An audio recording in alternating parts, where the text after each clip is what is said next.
got a red light. I'm fixing my stuff. Alright. Hey, chemistry. How we doing? It's E-Day. Pretty sure it's E-Day now.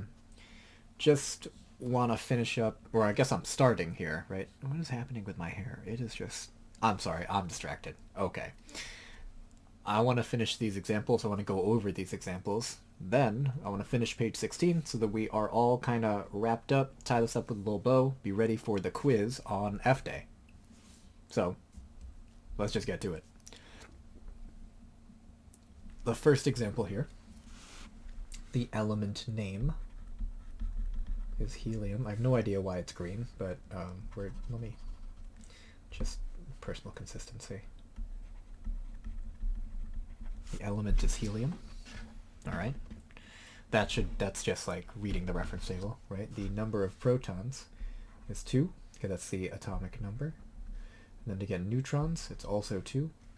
Because what you'll do is you'll take the atomic mass minus the atomic number, so 4 minus 2. In this case, it's just 2. Fe is iron. Its atomic number is 26. Its mass number is 56. Now, mass number and atomic mass. Mass number and atomic mass. They mean the same thing. Our third one here is aluminum. Number of protons is 13. Number of electrons is also 13 because right here, if you look, this aluminum has no charge, which means that it's an atom. So protons equal electrons. My fourth example is calcium. It has 20 protons. It has 20. Let's not worry about this right now. 20 neutrons.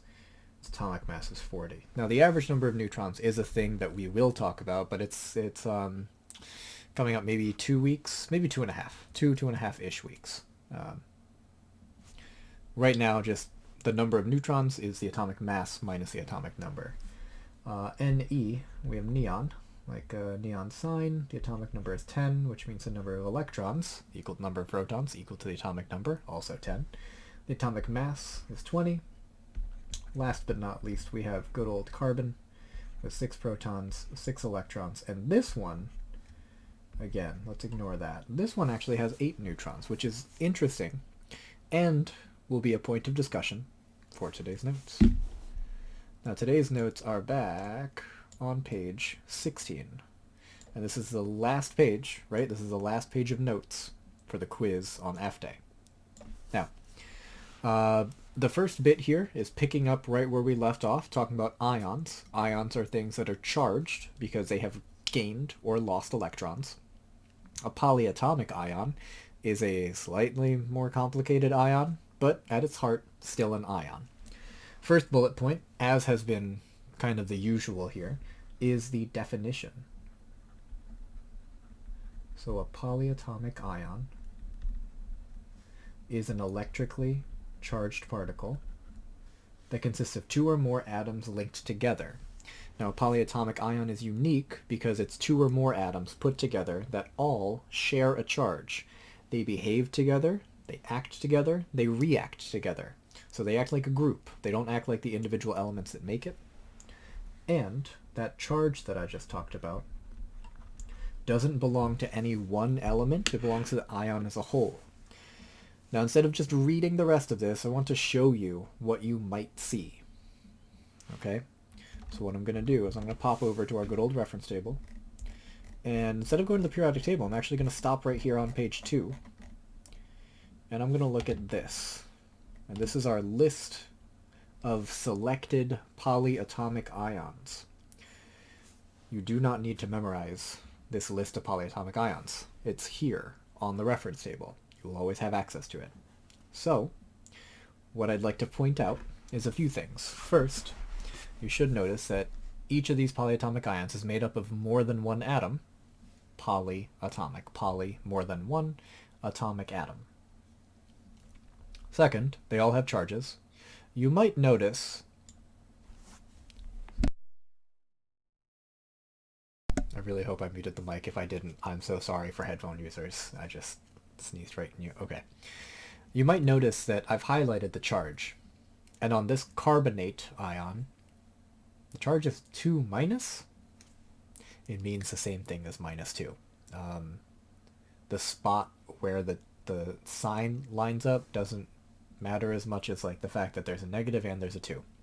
Just like before, this negative sign right here means that it's -1. This positive sign right here means that it's +1. Right? You might be asked to identify what is the name of this ion. So if you saw, I don't know if I can write on this. I cannot. So if I go back to the notes, if you see something like SO, nope, that's not a polyatomic ion that I know. If you saw this, right, what is the name of this ion? So you would look for SO4 with a -2 charge. So I'll go back to my list. I'll look for there it is, SO4 -2. The name of it is sulfate. Right. You might also be asked, what is the charge? Right? What is the charge on the phosphate ion? I don't know. But if I look for phosphate, phosphate, the charge is 3-, which means it's -3. Right? So that's kind of how to use this. The big takeaway: polyatomic ions are still ions, so they are charged. They act as a group, and the information about the polyatomic ions that you will need to know is here on table E.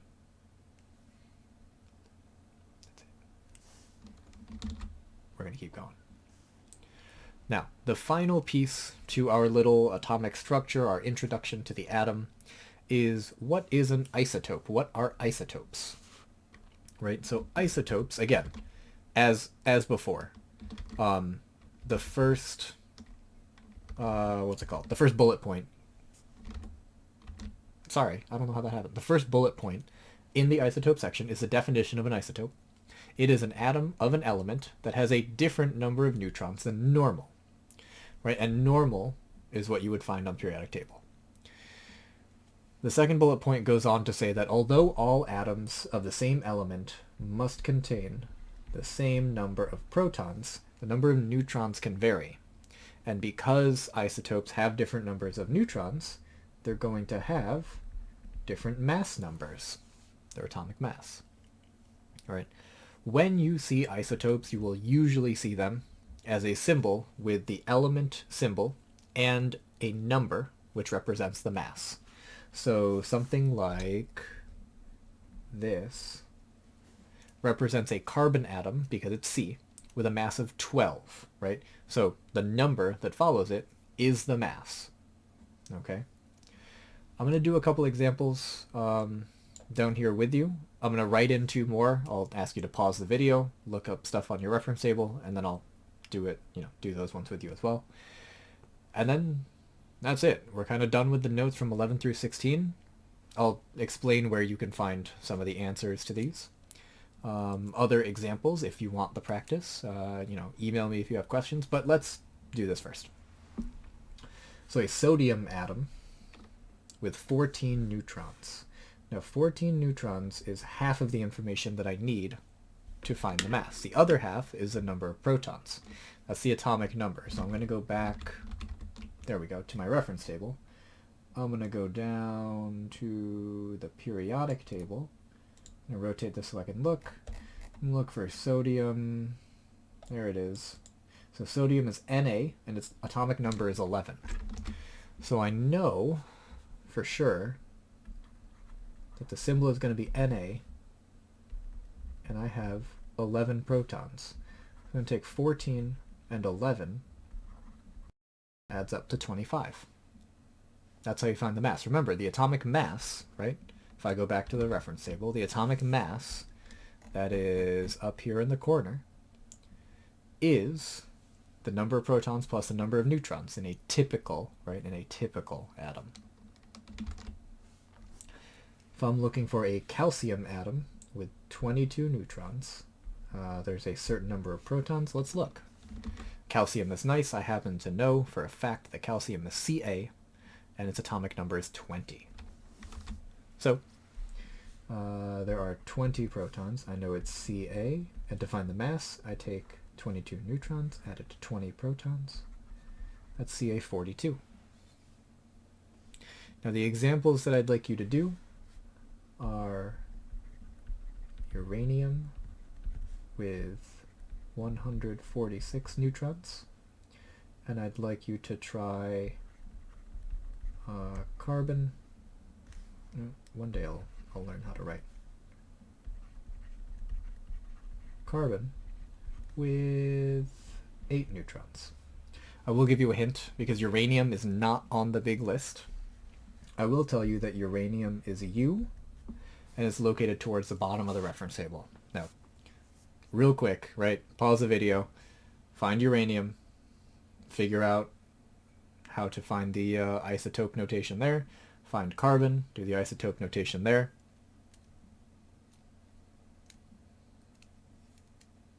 You paused and you came, I'm assuming you paused and you came back and now you're waiting for the answer.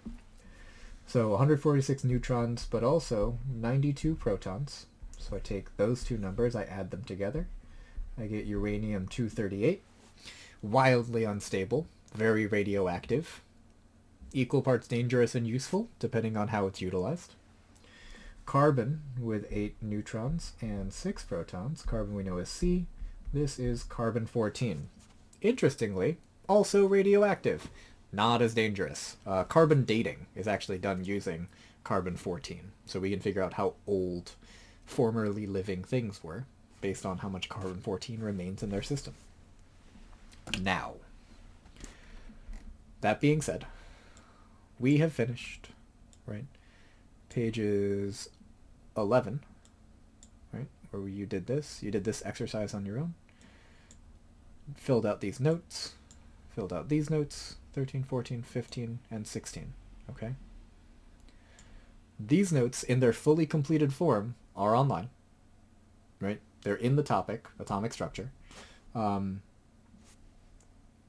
If you want to check this practice, if you want to do these questions here at the top of 13, if you want to try to fill out this chart on 17, if you want to try to do these questions at the top of 17, you want to finish the rest of page 18. It's all done. It's all filled in, and you can check all your answers to those questions to the completed notes. If you're still not sure why something was right, and you'd like to know, please send me an email. I'll try to respond as quickly as I can. But the quiz on F-Day looks like it's going to be 15 multiple choice questions. So it shouldn't take too much longer than the quiz from before. It's going to be similar. Again, those practice questions that you did, talking about atomic structure, how many protons, how many neutrons, how many electrons, those are the types of questions that you will see. You'll also see some questions about ions and isotopes, obviously, because we just finished talking about those. But for the most part, it's 15 multiple choice questions. The only thing to watch out for while you're reading, be careful of all of the following except, which of the following is not. Again, your usual reading rules, including reading is hard, all apply. But just be careful while you're taking it, okay?